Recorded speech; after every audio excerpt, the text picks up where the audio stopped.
مسیح یسوع کے جلالی اور بابرکت نام میں اسلام اور آپ سب کی سلامتی ہو۔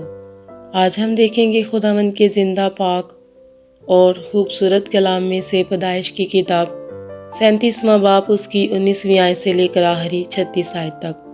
خداوند کے پاک کلام میں یوں لکھا ہے، اور آپس میں کہنے لگے، دیکھو خوابوں کا دیکھنے والا آ رہا ہے، آؤ اب ہم اسے مار ڈالیں اور کسی گھڑے میں ڈال دیں، اور یہ کہہ دیں گے کہ کوئی برا درندہ اسے کھا گیا، پھر دیکھیں گے کہ اس کے خوابوں کا انجام کیا ہوتا ہے۔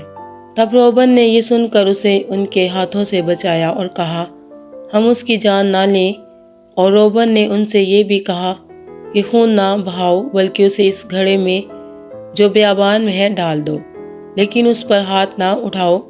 وہ چاہتا تھا کہ اسے ان کے ہاتھ سے بچا کر اس کے باپ کے پاس سلامت پہنچا دے، اور یوں ہوا کہ جب یوسف اپنے بھائیوں کے پاس پہنچا تو انہوں نے اس کی وہ کلمون قبا کو جو وہ پہنے تھا اتار لیا اور اسے اٹھا کر گھڑے میں ڈال دیا۔ سو وہ گھڑا سوکھا تھا، اس میں ذرا بھی پانی نہ تھا، اور وہ کھانا کھانے بیٹھے اور آنکھ اٹھائی تو دیکھا کہ اسماعیلیوں کا ایک قافلہ جلاد سے آ رہا ہے، اور گرم مسالہ اور روغن بلسان اور مر اونٹوں پر لادے ہوئے مصر کو لیے جا رہا ہے۔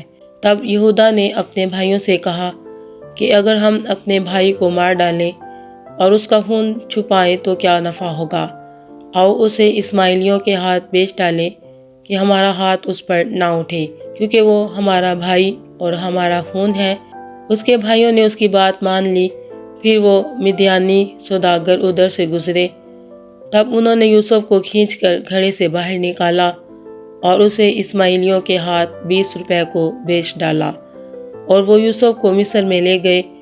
جب روبن گھڑے پر لوٹ کر آیا اور دیکھا کہ یوسف اس میں نہیں ہے، تو اپنا پہرہان چاک کیا اور اپنے بھائیوں کے پاس الٹا پھرا اور کہنے لگا کہ لڑکا تو وہاں نہیں ہے، اب میں کہاں جاؤں؟